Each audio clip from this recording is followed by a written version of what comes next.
कामोठे येथे आमदार प्रशांत ठाकूर यांच्या नेतृत्वाखाली भव्य तिरंगा रॅली शनिवारी आयोजित करण्यात आली होती। भारतीय जवानांच्या शौर्याला आणि त्यागाला सलाम करण्यासाठी तसेच देशभक्तीची भावना जागृत करण्यासाठी या रॅलीचे आयोजन करण्यात आले होते। कामोठे पोलीस चौकीपासून सुरू झालेली ही रॅली MNR स्कूलजवळ सांगता झाली।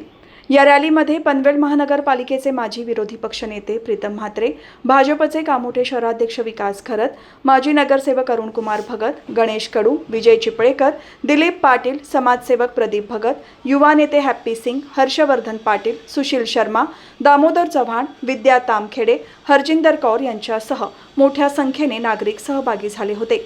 रॅलीत सहभागी झालेले नागरिक भारत माता की जयच्या घोषणा देत होते आणि भारतीय लष्कराविषयी कृतज्ञता व्यक्त करत होते। या रॅलीत नागरिकांनी हातात तिरंगा घेऊन उत्स्फूर्तपणे सहभाग नोंदवला। पहलगाम येथील दहशतवादी हल्ल्यात शहीद झालेल्या पर्यटकांना यावेळी श्रद्धांजली अर्पण करण्यात आली। 27 सामान्य नागरिकांना तसेच ऑपरेशन सिंदूरमध्ये हुतात्मा झालेल्या आपल्या सैनिकांना भावपूर्ण श्रद्धांजली देण्यासाठी मी सगळ्यांना विनंती करतो की 1 मिनिट आपण आहे त्या जागेवरती स्तब्ध उभं राहायचं आहे। एक साथ सावधान।